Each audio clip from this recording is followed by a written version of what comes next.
Moin und herzlich willkommen aus dem Wunderland. Es gibt große News, denn wir sind fast fertig mit unserem Andenabschnitt.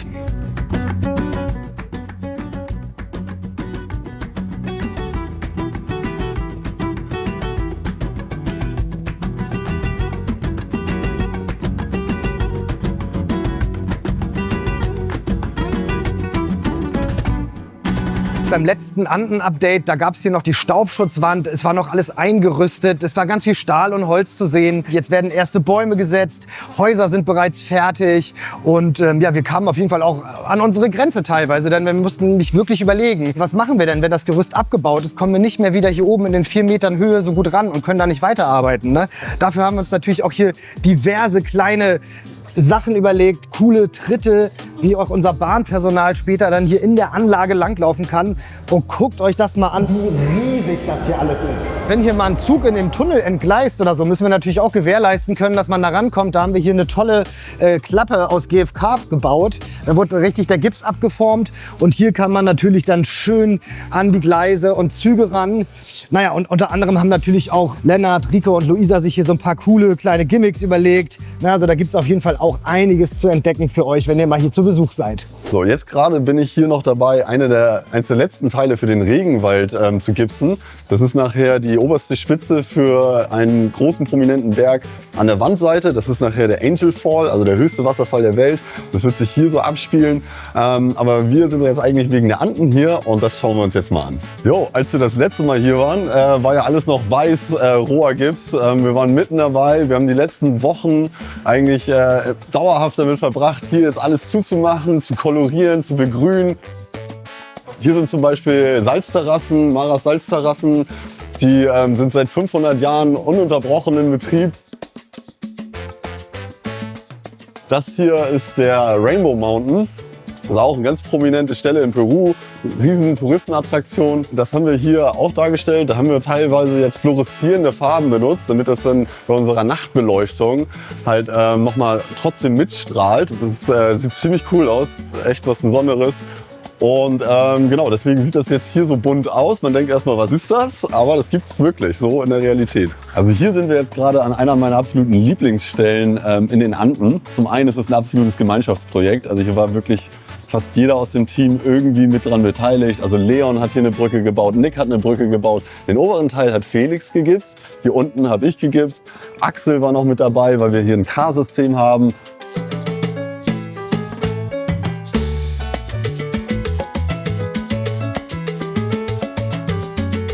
Und das ist jetzt zwar noch nicht ganz fertig, aber ich versuche euch mal ein bisschen die Vision näher zu bringen, weil wir haben hier diesen kaskadenmäßigen Wasserfall, der so über 3 Stufen hier runterkommt. Hier an dieser Stelle so zwischen der Eisenbahnbrücke und dem K-System fährt. Also das K-System ist nachher hinter dem Wasserfall ein Stück weit. Wir haben ja einmal den Iguazu mit dem Echtwasser, dann werden wir den Angel Fall haben, der wird eine LED-Matrix-Technik verbaut. Und das hier wird so ein ganz klassisches Stillleben. Also werden wir aus Kunstharz mit so Watte und sowas einen ganz klassischen stillen Wasserfall sozusagen bauen. Und das ist eben auch cool, dass wir diese Abwechslung haben, dass wir einmal wirklich alles zeigen können, was wir können. Was wirklich daran so Spaß gemacht hat, ist eben, dass alle irgendwie da einen Teil beigetragen haben. Und ich glaube, das wird wirklich nachher so ein Ort sein, wo man noch mal kurz innehält, weil es hier so viel zu entdecken gibt. Ich habe in den Anden jetzt die Berge gegipst und danach habe ich angefangen, das Ganze zu begrünen, zusammen mit Felix. Der hat mir das alles gezeigt und jetzt bin ich gerade dabei, ganz viele Bäume und Büsche einzukleben. Wir haben hier im Abschnitt Regenwald und Anden, ich glaube, über 10.000 Bäume insgesamt. In den Anden sind es natürlich ein bisschen weniger und wir schauen jetzt gerade, dass das auch gut zusammenpasst, dass die beiden Abschnitte gut zusammenpassen, zusammen mit den bereits schon fertig gebauten Bäumen aus Argentinien. Das sind zum Beispiel diese hier. Und dann haben wir auch selbstgebaute Bäume hier noch aus dem Wunderland. Und dann haben wir auch noch zugekaufte Bäume wie die hier. Die passen wir dann manchmal noch ein bisschen an und genau, stecken die alle ein und schauen, dass es irgendwie alles gut zusammenpasst. Was mir ganz gut gefällt, ist jetzt vor allen Dingen hier dieser kleine Weg.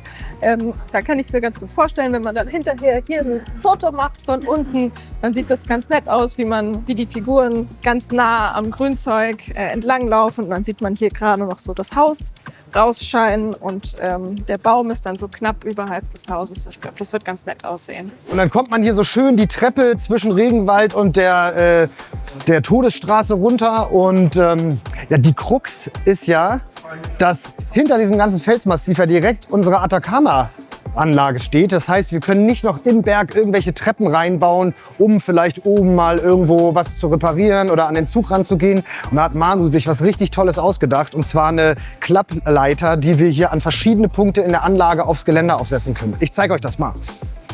Genau, das ist nämlich dieses schöne Ding hier. Die ist super kompakt und leicht und die wird hier oben in eine Führungsschiene eingelassen und rastet hier unten auf dem Geländer ein. Und dann kann man hier super schön und sicher Staubsaugen oder auch noch Figuren hinkleben. Man kann in den Tunnel reingreifen und natürlich das Allerwichtigste, man kann dann in Zukunft auch hier an die fliegende Insel ran, bei der Michael ja schon ganz viel dabei ist. Ich hatte euch ja letztes Mal einen kleinen Ausblick gegeben, was jetzt die nächsten Arbeitsschritte sind. Oberfläche. Ich muss immer noch ein paar Bäume drehen. Das ist alles wahr geworden. Wie man sieht, der Baum ist in seine Einzelteile zerlegt, also in diese vier Komponenten, die wir brauchen, um das Ganze nachher um die Trasse rumzumachen. Ich hatte euch ja gezeigt, die Rindenmuster, wie wir das genau machen. Und zwar haben wir uns dann doch letztendlich also für dieses eine Modell entschieden, machen aber insgesamt eine Mischform. Also aus den 2 Tests, die wir gemacht haben, machen wir quasi den ganzen Baum dann. Ich habe die Bodenfläche jetzt mal fixiert und in Form gebracht. Da kommt wahrscheinlich heute oder morgen Felix dazu und modelliert ein bisschen Boden und Felsen. Das ist ja so sein Ding. Aktuell bin ich hier unten noch dabei, diese Schlucht, wo die Bahn nachher durchfährt, zu verkleiden. Auch das wird Felix dann ausgestalten. Hier in der Mitte ist noch so ein kleines Ding entstanden für eine Feuerstelle. Da kommt ja auch eine Feuerstelle rein, wo sich dann quasi die Bewohner dieses Baumes treffen. Eine Kabelführung habe ich noch umgesetzt. Da habe ich schon die Äste verspachtelt. Wir sind ja letztes Mal ausgestiegen und da war das Ding ja im Prinzip nackt. Also da waren nur diese Styrodurklötze hier am Stamm und an der Krone noch gar nicht. Und ich habe jetzt all diese Äste verspachtelt. So sah das vorher aus. Dann gab es eine kleine Verkleidung und dann Struktur. Das ist diese eine Variante von den beiden Mustern, die wir gemacht haben. Wie es mit der Krone aussieht, weil da ist der Unterschied noch deutlicher zu sehen. Das gucken wir uns jetzt mal. Ich habe die ganzen Bäume verkleidet mit Styrodur auch. Das dann geschnitzt, sodass die ein schönes Volumen bekommen.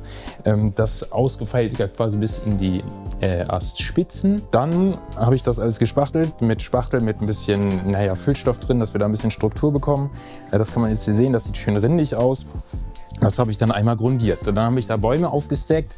Die habe ich dann auch wieder verspachtelt. Das habe ich dann auch lackiert. Die Bäume habe ich natürlich auch lackiert. Also bis das hier so steht und der Übergang schön ist zum Stamm quasi, war das eine ganze Menge Arbeit. Aber wie immer gilt ja 10% Inspiration, 90% Transpiration. Irgendwer muss das ja auch bauen. Also es ist ja alles unterschiedlich lackiert. Also es geht von ein bisschen röter los oben, wo die jüngeren Triebe sind, wird dann ein bisschen dunkler nach unten. Wir wollen ja, weil wir im Regenwald sind, wollen wir auch ein bisschen feucht sein mit dem Baum. Ne? Also so ein nach unten, je weiter unten, desto dunkler wird dieser Stamm, auch ein bisschen gräulicher. Was jetzt dann als nächster Schritt käme, wäre die Krone wieder auf den Baum zu setzen, also auf den Stamm zu setzen und das dann die Übergänge nochmal schick zu machen, schön zu lackieren und dann die Farbe festzulegen. Genau. Das war so weit von der Krone. Wir gucken jetzt nochmal die Glasfaserkuppel von innen an, weil das kann man gerade machen, weil ja alles auseinandergebaut ist. Da gibt es auch so ein paar kleine Sachen noch zu sagen. Gucken wir einfach mal rüber. Ja, hier sieht man quasi das erste Teil, was nachher an die Metalltrasse rankommt. Hier ist diese Rampe, da habe ich noch mal ein paar Löcher reingebaut, um noch ein bisschen Gewicht zu sparen. Diese Rampe mit diesem Teil, mit der Mivolite, das ist quasi so die Basis für die ganze fliegende Insel nachher an der Trasse. Das sorgt also quasi alles für den sicheren Halt und dafür, dass die Insel dann nachher auch schwebt. Wir hatten ja ein Gipsmodell gemacht, beziehungsweise Felix hatte das gemacht. Das haben wir dann abgeformt und aus GFK herstellen lassen, einfach aus Gewichtsgründen. Die wiegt jetzt ungefähr, so 8 Kilo, anstatt, was weiß ich, das andere Ding, die war schon bei 50, 60 Kilo, das war schon richtig schwer. Also wir haben zu zweit da gut getragen an dem Ding und so ist das natürlich viel schöner. Wir müssen ein bisschen aufpassen, dass wir nicht zu schwer werden. Hier sind zum Beispiel Löcher für Passdübel, dass es gut reinschlüpft, dass wir auf der Leiter nachher mit der Kuppel da keine Probleme kriegen und das alles super sauber und schnell funktionieren soll. Was ich an der Kuppel noch machen muss, ist, da sind 2 Ausschnitte zu tätigen. Einmal hier und einmal da, weil da geht ja die Trasse durch. Ja, ist schön leicht, wird jetzt ausgesägt, wird wieder alles zusammengebaut, dann wird der Baum lackiert. Ist noch eine Menge Arbeit, aber ja, langsames Endspurt. Ja, genau. Und jetzt, die nächsten Aufgaben sind auf jeden Fall, dass wir hier noch ganz viel ausschmücken müssen. Wir müssen uns noch kleine Szenen überlegen. Es werden noch ein paar Knopfdrücker eingebaut. Wenn ihr irgendeine Idee habt oder sagt so, ey, das muss in die Anden, dann schreibt's gerne in die Kommentare und ich hoffe, ihr hattet Spaß mit unserem Update. Bis zum nächsten Mal.